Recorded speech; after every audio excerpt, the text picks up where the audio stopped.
Hello, and welcome to Greet the Week. I am Mona Duncan, and welcome you here, those that are already here and those that will be watching at another time. Today's topic is on does it matter? And let me start up the screen share. And looking at things matter, and sometimes do we have the matter too much? And go back here from the beginning. Does it matter? And on my computer, I have this, whenever I want a graphic, if it's something that I haven't, have stored somewhere, it has this little thing that can come up. And so all I put in was wonder or matter. And I really liked the things that came up because I thought this picture just fit exactly with what I'm wanting to talk about and kind of convey today.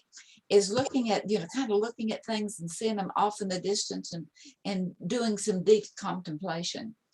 The things, do we allow them to matter too much? And if so, why don't we do things like that? And what can be done about it or not? So we'll just go ahead and kind of explore that today. So matter and energy. When I first thought of this, I was thinking of all of the sciences and the epigenetics and how that all is energy and all this. But I didn't want to get into physics as such. First of all, I don't know that much about physics. I find it more complicated, but I find it very interesting. So we just began to look at some definitions of it, that physics is the study of matter. Physics is the study of matter. But scientifically, matter is viewed as mass that takes up space. Well, that's kind of confusing. Anything that takes up space is matter, and that's part of physics. And that mass is stuff. And the stuff can either be inertia or it can be gravitational. And what does that mean?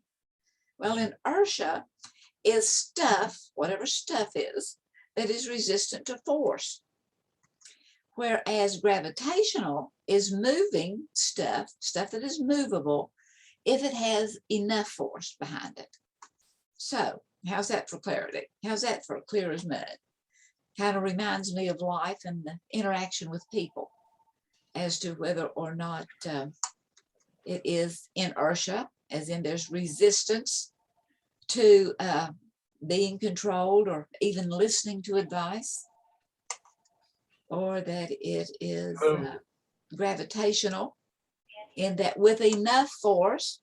Yes. In fact, Dr. Glasser talked about that sometimes the reason we're so at odds with one another is because someone's trying to force us to do something we don't want to do and we have resistance to it. Yeah. And then that gravitational, that with enough force that there becomes threats. And would you give me a phone number and I'll call you back? Sure, 477. And then there's also that whatever. You find that quite a bit with okay. Okay, sounds good. I look forward to hearing from you. Okay, thank you. Okay, bye-bye. Bye. That when Brian Patterson was speaking the other day, and he said that whenever working with the youth or whatever, and they say whatever, that his response to them is, "Oh, thanks for being so agreeable." That you're getting the impression that you are admitting to whatever. And so there are some of those relationships that are kind of pushed back to us if we can handle it in a lighter mood, not to make fun of them or anything else, but kind of a lighter mood and not making it quite so grave. Then it can be handled a lot easier. So anyway, I was thinking today, I've shared this poem with you before, but I wanted to break it down because it kind of talks about what I can see as matter. That is always, always, always, always, I want you to realize that the things I say are suggestions. If it works, fine, take it. If it resonates, think about it, throw it out, whatever. But the first verse of the poem, the wonder of it all. When you're down in the dumps, as you sometimes are, and your dreams and goals seem so afar, and you want to stand, but you seem to fall, stop and consider the wonder of it all. Well, does it matter? look at the wonder of it, and then does it matter? As we can wonder, because we have these dreams, goals, ideas, but they don't follow, but we don't follow through on them. And so if I did this, would it help? If I did that, would it help? Kind of have ways to test and see if it matters. What about something else? And then what about our thinking? Have I been reasonable? Am I using logic? Am I evaluating? Am I looking at something that happened in the past and I'm bringing it to the future and it still isn't working any better? Or and to ask yourself, well, is what I'm doing, does it help? Does it hurt? How does it help? How does it hurt? And I'll give you an Eagle Scout tip, that whenever you are traipsing the mountains or whatever, and you know you're going to be coming back, it's a good idea to turn around and look at where you've been and take a mental note of it, that the stream is on the right hand side and the bush, the whatever kind of bush, is on the left hand side, because when you go back, that will be completely opposite. It will maybe have a little inkling of being the right path, but it won't be, because it kind of discombobulates you. And so as we can turn around and find our way where we are and see if I want to keep going that way. I know when Jan and I started Greet the Week, we wanted to just add a little sunshine to the work week, because all too many people think, thank God it's Friday, and I'm out of here, and then they dread Mondays and Blue Mondays. And yet work is a vital part of our basic need, not only whether it is volunteer work or work that we do at home or school work. It's showing, it's learning, it's having fun, it's accomplishing, and looking at things do matter. And then, of course, asking, one of Dr. Grasser's quotes, that asking Tom instead of telling Tom infers your respect for him. So whenever we are in difficult situations, if we can ask, not to grill, but just to ask some questions to help self-evaluate, and receive answers, respectful answers, instead of a snarly whatever. And then have the courage to try, and to try again, and to try again, realizing that maybe it's difficult because you're unfamiliar with it. It's not that you cannot, it's just that you're not familiar with it. So have that courage to try and try again. And then in the trying, put a lot of effort into it. And a Dr. Glasser quote, the best way to evaluate something new is to try it in actual practice. I mean, just really be there practicing and making a concerted effort. If it works, its value will be obvious. It's something that you don't have to question and wonder about, because it will be obvious. So the second verse, it is adversity that makes us strong. It's stones in the brook that creates the song. Without the night, the sun would seem dim, and thorns are found on the rose's stem. It's a backwards, crazy, mixed up law when you stop and consider the wonder of it all. And you may say, without the night, the sun would seem dim. I don't think so. Well, no, but it is a hyperbole. It is something to help us reframe. It's an overstatement. It's an exaggeration to help you to see something that maybe too often we have days and nights and days and nights and days and nights, and they become repetitive of the same thing. And we're not realizing how that time marches on, but we're not flowing with it. I like to ask myself, whenever there are those times that it just doesn't seem that it's worth it, and that giving up, I like to ask myself, well, how does it get any better than this? Because I really believe that what is the most obvious direction? Well, if you've come to the end of the road, the most obvious direction would be to turn around and go in another direction. If you feel like you're at the bottom of the pit, Well, the best direction is up.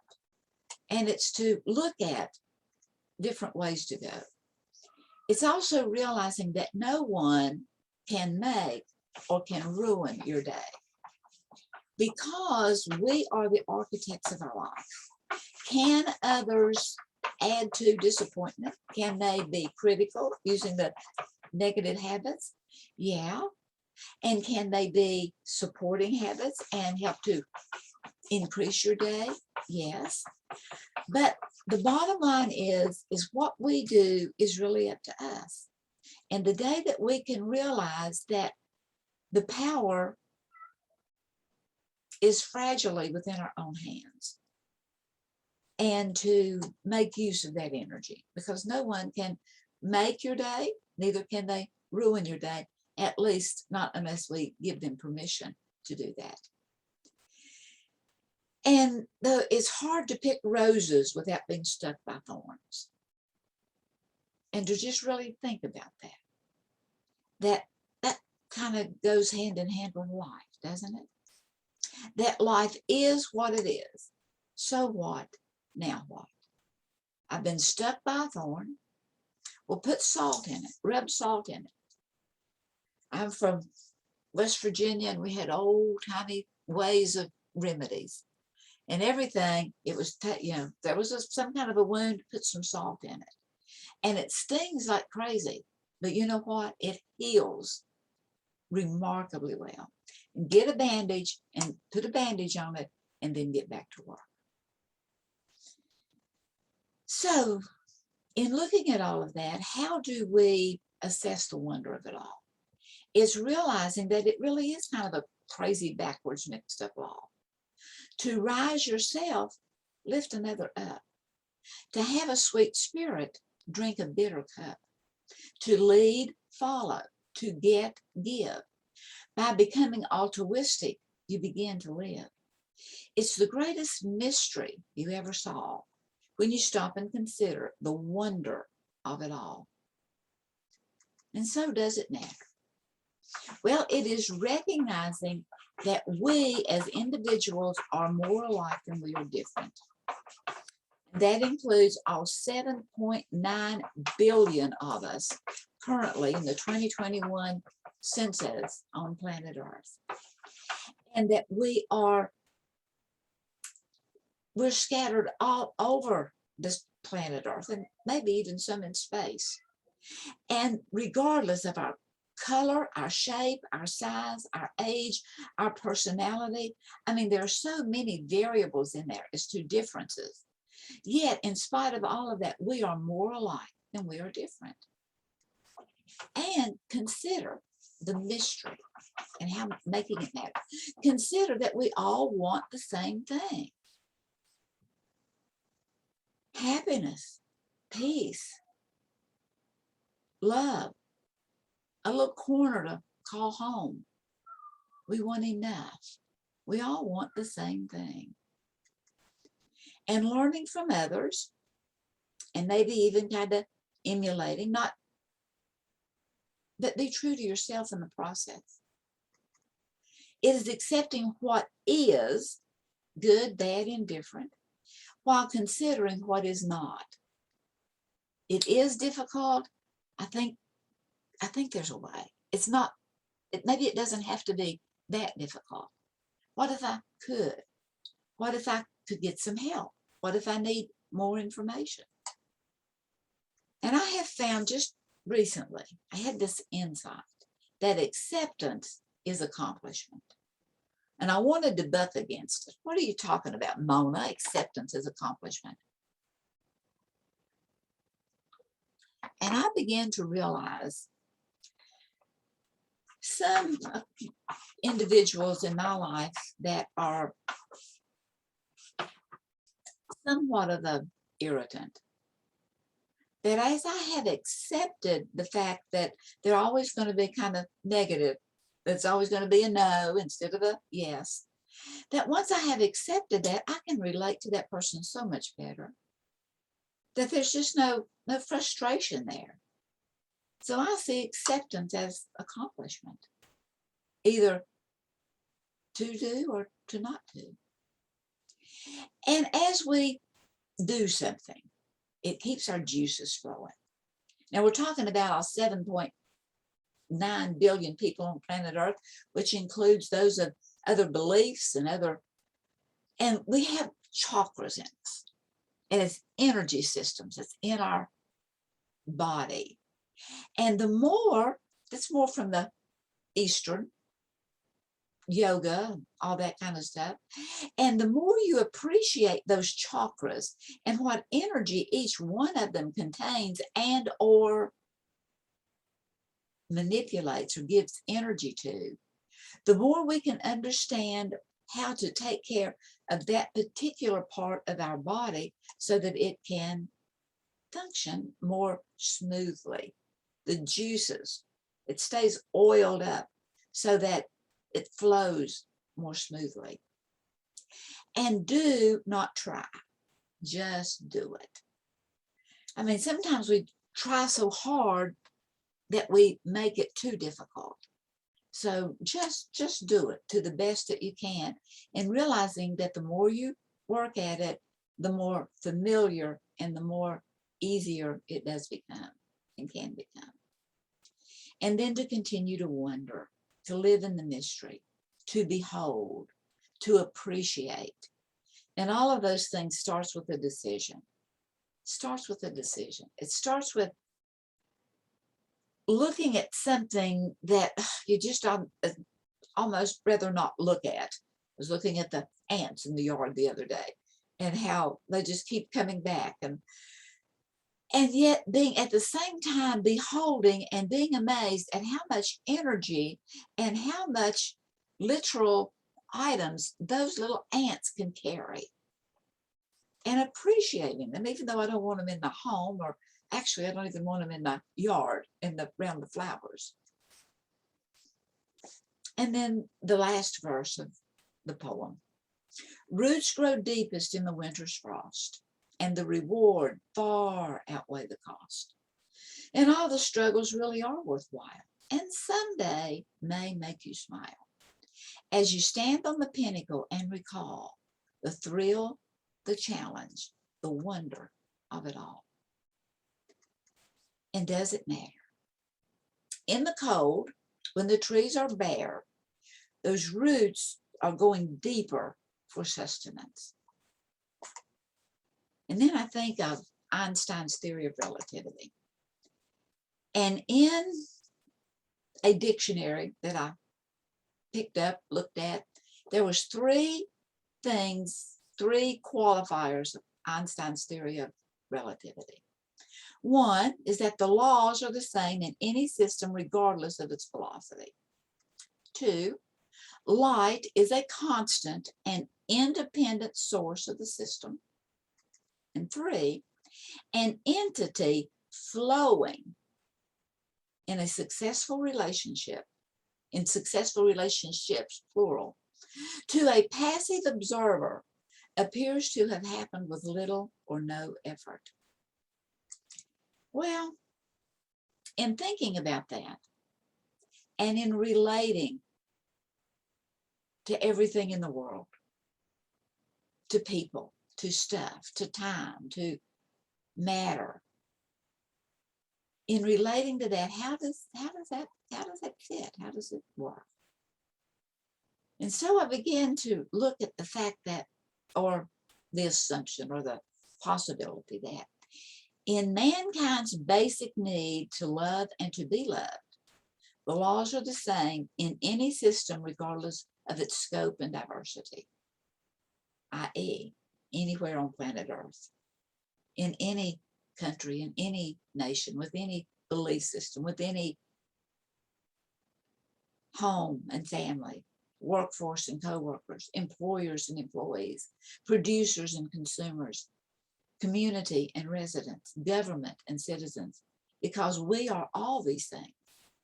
We are individually every single solitary one of these things. And so, point number 2, the sun is an independent source of the solar system that brings light to us every day, no matter where we live. and to think about and consider. You never know what a day will bring. Or as Tom Hanks said in Castaway, you never know what the tide will bring in. And number 3, when observing entities flowing in successful relationships, a passive or broken observer may mistakenly conclude, big deal. They were born that way. They've never had a problem. They've never had an issue. Well, it's realizing that there's always room for growth in each of us and compassion for the wounded. So I want to finish up in looking at, does it matter? The truth of the matter is, things do matter. They matter a lot. I saw a video of people having a picnic, and then the videographer took it out, and then literally up into the atmosphere, up into the heavens and into the space and everything. And I was thinking, yeah, we matter so much that no matter how small or how gigantic, we do matter. But Joy Borsinski wrote this. And it starts off with an individual looking at us, because it really is all about us. But the more we realize that how we relate to others is within our purview, the more we can be able to do that. And then the second stanza is to look at you and whoever the yous are in our life, or those that are near and dearest to us, whether they're really dear to us or whether they happen to be a part of the family, born in, buried in, or co-workers or next door neighbors or whatever. And then looking at expanding it to the universal, to the all. May I be at peace. May my heart remain open. May I awaken to the light of my own true nature. May I be healed. May I be a source of healing for all beings. May you be at peace. May your heart remain open. May you awaken to the light of your own true nature. May you be healed. May you be a source of light for all beings. May there be peace on earth. May the hearts of all people be open to themselves and to each other. May all people awaken to the light of their own true nature. May all creation be blessed and be a blessing to all that is. Well, thank you for being here. I appreciate you very much.